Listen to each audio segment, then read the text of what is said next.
सरकार ने कोरोना महामारी के चलते शनिवार और रविवार को सभी कार्यालय और दुकानें बंद रखने का किया फैसला। आवश्यक सेवाएं उपलब्ध कराने वालों को काम करने की होगी अनुमति।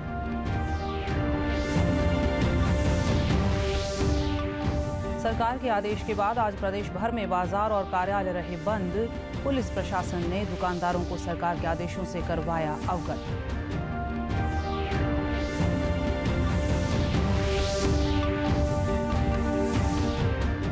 देश भर में श्रद्धा और भक्तिभाव से मनाया गया गणेश चतुर्थी का पर्व। राष्ट्रपति, उपराष्ट्रपति, प्रधानमंत्री सहित मुख्यमंत्री मनोहर लाल ने दी शुभकामनाएं।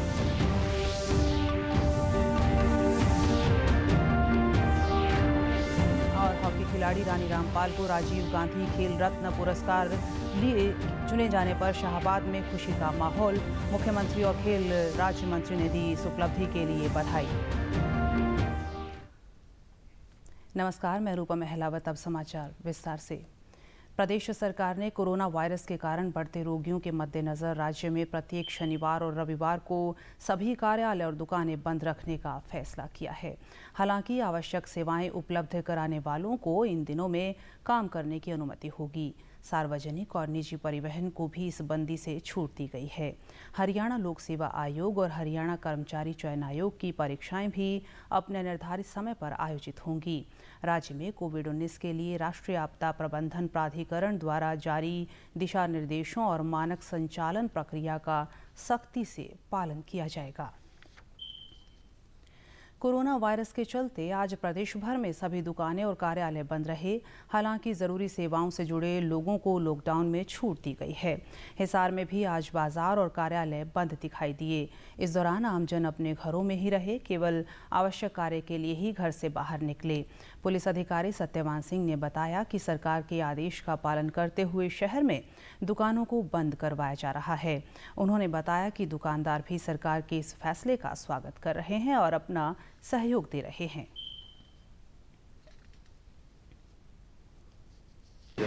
बाजार पहले तो इनको चेतावनी दे रहे हैं, जाकर दुकानें खुली पाई बंद करो, हरियाणा गवर्नमेंट के आदेश हैं। यदि दोबारा खुली पाई तो उनका चालान किया जाएगा। पूरा विजिट कर दिया है, कहीं खुली नहीं, सभी बंद कराए हैं। और दोबारा खोले किसी ने तो उसका चालान करेंगे। लॉकडाउन का पलवल में भी असर देखने को मिला। शहर में जरूरतमंद दुकानों को छोड़कर सभी बाजार बंद नजर आए। पुलिस प्रशासन भी पूरी तरह मुस्तैद नजर आया।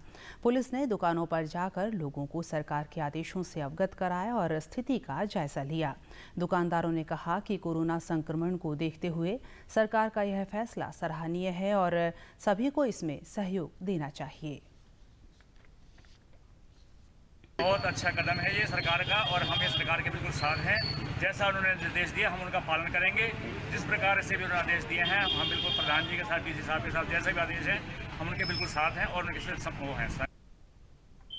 केंद्रीय गृह सचिव ने सभी राज्यों के मुख्य सचिव को पत्र लिखकर राज्य के अंदर और बाहर आवागमन पर रोक नहीं लगाया जाना सुनिश्चित करने को कहा है। उन्होंने आवागमन पर रोक को गृह मंत्रालय के गाइडलाइन का उल्लंघन बताया। उन्होंने कहा कि स्थानीय और अंतर्राज्यीय स्तर पर आवागमन में रोक लगने से सप्लाई चेन पर असर पड़ रहा है और आर्थिक स्तर पर भी बुरा प्रभाव पड़ रहा है। निर्वाचन आयोग ने कोविड-19 महामारी के दौरान विभिन्न राज्यों और केंद्र शासित प्रदेशों में आगामी चुनावों के संचालन के लिए विस्तृत दिशा निर्देश जारी किए हैं। उम्मीदवारों और चुनाव संचालन में लगे कर्मचारियों के लिए कड़े मानदंड तय किए गए हैं। प्रचार अभियान के दौरान भी कोविड-19 के उपायों से संबंधित अनुदेशों के उल्लंघन करने वालों के खिलाफ आपदा प्रबंधन अधिनियम 2005 के प्रावधानों के अनुसार कार्रवाई की जाएगी। घर घर चुनाव प्रचार के दौरान 5 से अधिक लोगों को एक साथ जाने की अनुमति नहीं दी जाएगी। रोड शो के दौरान 5 वाहनों के काफिलों के बीच अंतर रखना जरूरी होगा। सार्वजनिक सभाओं और रैलियों के दौरान कोविड-19 के दिशा निर्देशों का सख्ती से पालन करना होगा। दिशा निर्देशों में कहा गया है कि चुनाव से संबंधित गतिविधियों के दौरान हर व्यक्ति को मास्क पहनना अनिवार्य होगा। प्रत्येक प्रवेश बिंदु पर थर्मल स्कैनिंग जरूरी होगी। मतदान की प्रक्रिया के दौरान यदि किसी मतदाता का तापमान स्वास्थ्य मंत्रालय द्वारा निर्धारित मानदंड से अधिक पाया जाएगा तो उसकी जांच एक बार फिर से की जाएगी।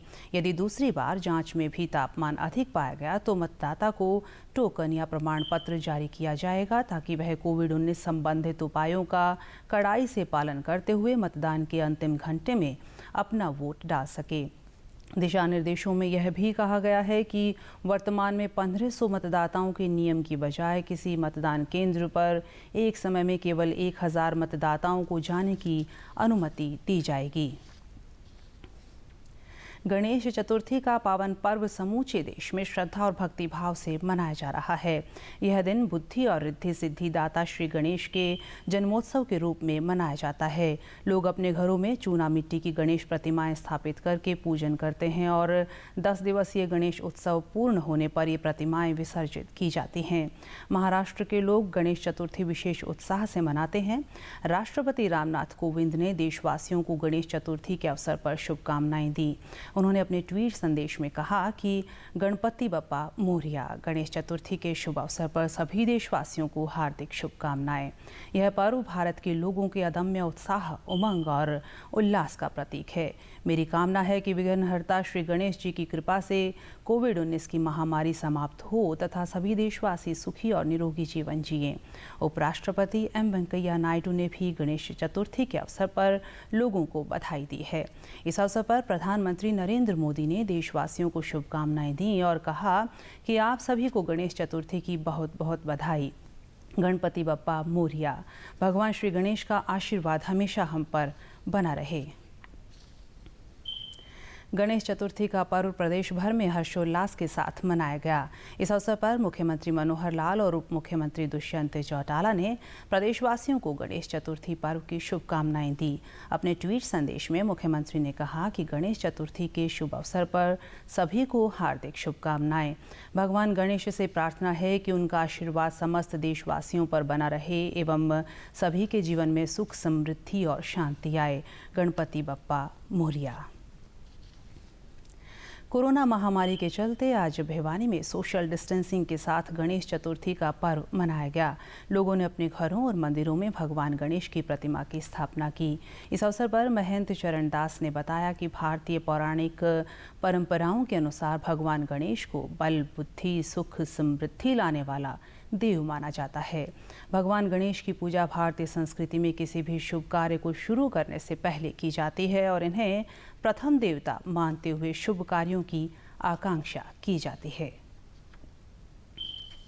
ये हमारे प्रथम पूज्य हैं और हर साल अच्छे तरीके से लोग जयंती मनाते थे। बाकी अब की बार कोविड-19 के चलते जो संक्रमण का इतना उछाल है तो उसमें यही निर्देश है कि अपने घरों में, अपने मंदिरों में बैठ करके अपने छोटे प्रोग्रामों के तहत ही जयंती मनाई जाए। तो भगवान वैसे बल बुद्धि के दाता हैं, जहाँ भी विराजमान होंगे कहीं ना कहीं हमारी सुख, शांति और समृद्धि के लिए हम सब लोग पूजा अर्चना करेंगे, हमें आशीर्वाद देंगे। आज हमारा गणेश चतुर्थी का जो पर्व है इसको पूरे देश में धूमधाम से इसका मनाया जा रहा है और इसमें सब अपने अपने घरों में गणेश जी का मतलब पूजन कर रहे हैं। उसमें मंदिर खुले हैं, मंदिरों में पूजन चला हुआ है। तो ये सभी इसके जो भोग लगाते हैं गणेश जी को और इसमें जितनी भी अपनी हैं कोविड-19 के ऊपर दुआएं मांगी जा रही हैं, इससे पूजा अर्चना की जा रही है। महिला हॉकी खिलाड़ी रानी रामपाल को राजीव गांधी खेल रत्न पुरस्कार के लिए चुने जाने पर उनके पैतृक शहर कुरुक्षेत्र के शाहबाद में खुशी का माहौल है। रानी रामपाल पहली महिला हॉकी खिलाड़ी हैं जिसे प्रतिष्ठित राजीव गांधी खेल रत्न अवार्ड मिलने जा रहा है। मुख्यमंत्री मनोहर लाल और खेल मंत्री संदीप सिंह ने इस उपलब्धि पर रानी को बधाई दी है। रानी इस वक्त बेंगलुरु में अभ्यास कर रही हैं। इस अवसर पर रानी रामपाल के माता पिता ने कहा कि बेटी को इतना बड़ा पुरस्कार मिलना बहुत बड़ी उपलब्धि है। जो सरकार ने दिया है हमें इसकी बहुत बड़ी खुशी है। ये कल सूचना मिली है हमको। हाँ जी, बहुत बड़ी उपलब्धि है, बहुत खुशी की महसूस कर रहे हैं हम। बहुत बहुत खुशी है जी, बहुत बहुत धन्यवाद जिसको हमारे लड़के को खेल रत्न अवार्ड पहली बार खेल के अंदर हमारी लड़की को मिला है। बहुत बहुत धन्यवाद सर बलदेव सिंह की बदौलत जिन्होंने यहाँ तक हमारे बच्चे पहुँचाए हैं। तो मन बहुत खुशी है जी। आगे के वास्ते सब किसी के बच्चे स्टेज पर पहुंचा मेहनत करके मन बहुत खुशी है। प्रदेश के खेल मंत्री संदीप सिंह ने कहा कि यह हमारे लिए बड़े हर्ष का विषय है कि प्रदेश की 2 बेटियों को यह अवार्ड मिलेगा। हरियाणा के लिए बहुत बड़ी बात है। विनेश फोगाट और रानी रामपाल को 2 महिलाओं को इतने बड़े पद पर एक अवार्ड मिलना और दोनों का हरियाणा में होना, इससे हरियाणा के लिए और स्पोर्ट्स विभाग के लिए इससे बड़ी बात क्या होगी, और मैं उन दोनों को बधाई देता हूँ। प्रदेश से जुड़ी खबरों को विस्तार से जानने के लिए आप हमारे साथ फेसबुक, ट्विटर और यूट्यूब के माध्यम से भी जुड़ सकते हैं। हमसे जुड़ने के लिए आप हमारे सोशल मीडिया हैंडल को फॉलो कर सकते हैं। राज्यपाल सत्यदेव नारायण आर्य ने शिक्षाविदों को आश्वस्त किया कि नई राष्ट्रीय शिक्षा नीति के तहत अनुसंधान, अन्वेषण और जीविकोपार्जन से संबंधित अध्ययन कार्य को गति देने के लिए धन की कमी आड़े नहीं आएगी।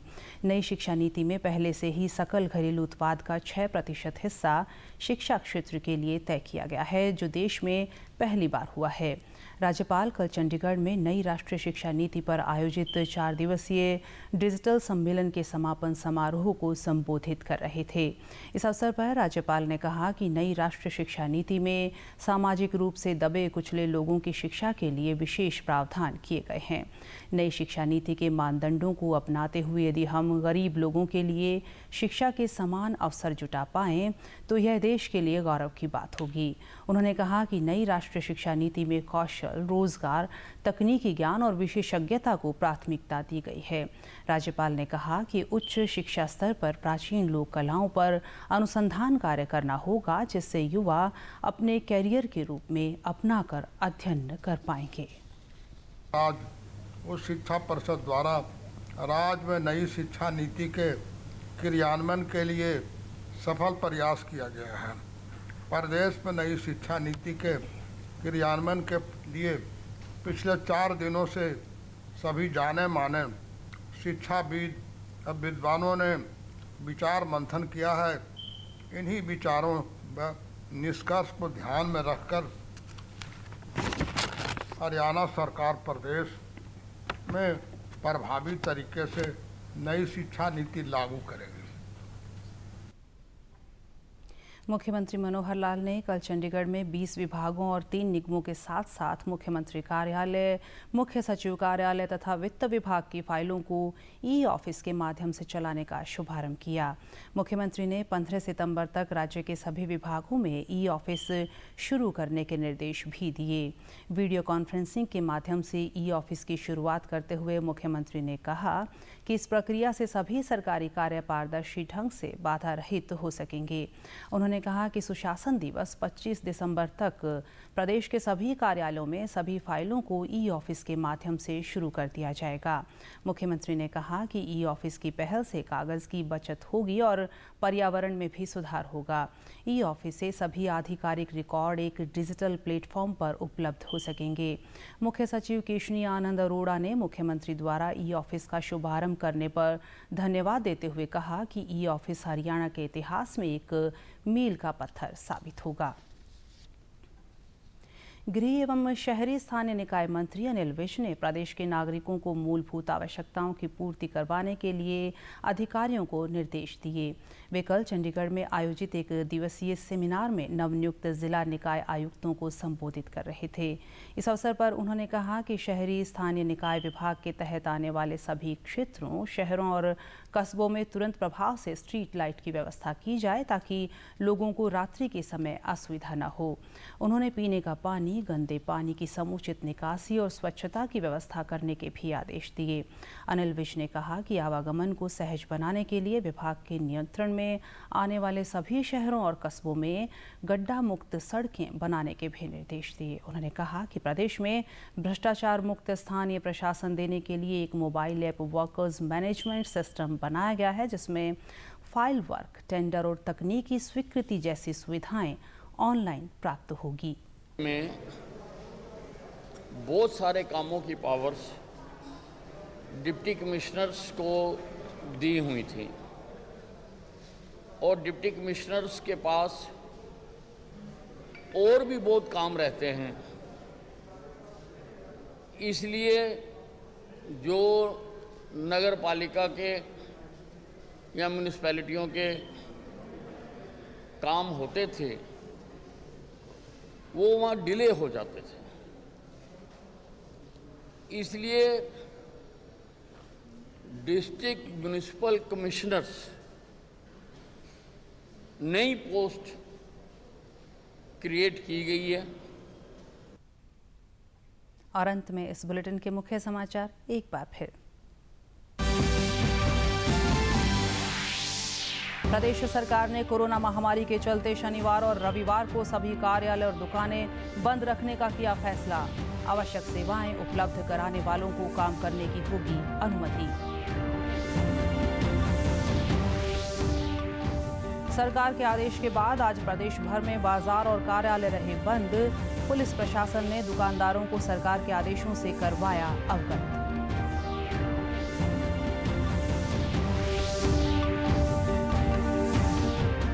देश भर में श्रद्धा और भक्तिभाव से मनाया गया गणेश चतुर्थी का पर्व।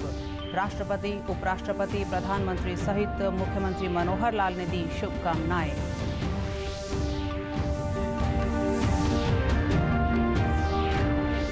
और हॉकी खिलाड़ी रानी रामपाल को राजीव गांधी खेल रत्न पुरस्कार के लिए चुने जाने पर शाहबाद में खुशी का माहौल। मुख्यमंत्री और खेल राज्य मंत्री ने दी इस उपलब्धि के लिए बधाई। समाचारों में आज इतना ही। नमस्कार।